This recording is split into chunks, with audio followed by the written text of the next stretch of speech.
Okay, so today I'm making pumpkin walnut bread. It's from the Convent Cookbook, which is a cookbook that I found is very easy to follow. I'm also making another recipe called sauerbraten, but I'll make that in another video because it's more technical. Anyhow, let's see what we've got. Alright, for this we have dry ingredients: flour, nutmeg, cinnamon, baking powder, baking soda, and I think something else.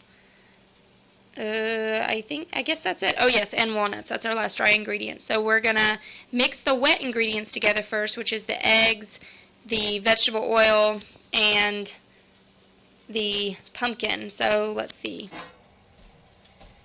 Alright, so I have my two pans. They're greased. I had neglected to say earlier that the pan, or the oven rather, has been heated to 350 degrees. And so what we need to do now is scoop it into these pans. I've got walnuts in here, all sorts of good stuff. I accidentally was only able to put 3 eggs in because I had neglected to check how many eggs I had before I started.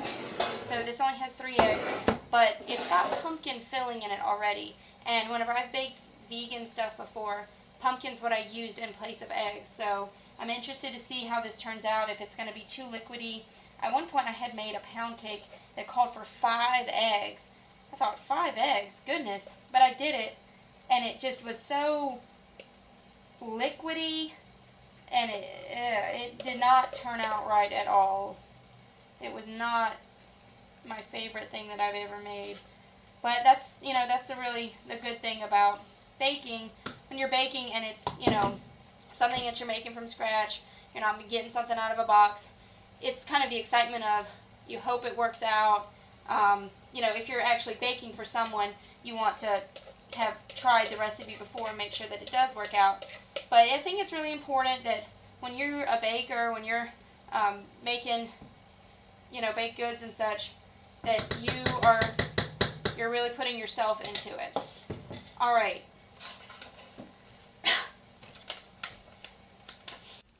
Now that I have the food in the oven, what I'm going to do is I'm going to take this time to clean up. As I probably said before in some of my other videos, it's so much easier to not procrastinate, to keep on things, and to get the dishes done while there's just a few dishes in. So I've already put up the electric mixer, and I'm going to do the dishes now.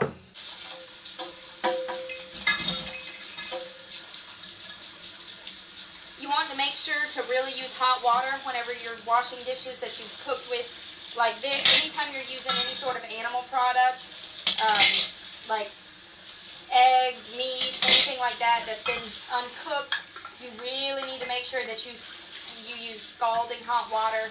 Otherwise you can get people sick. That's not very good at all.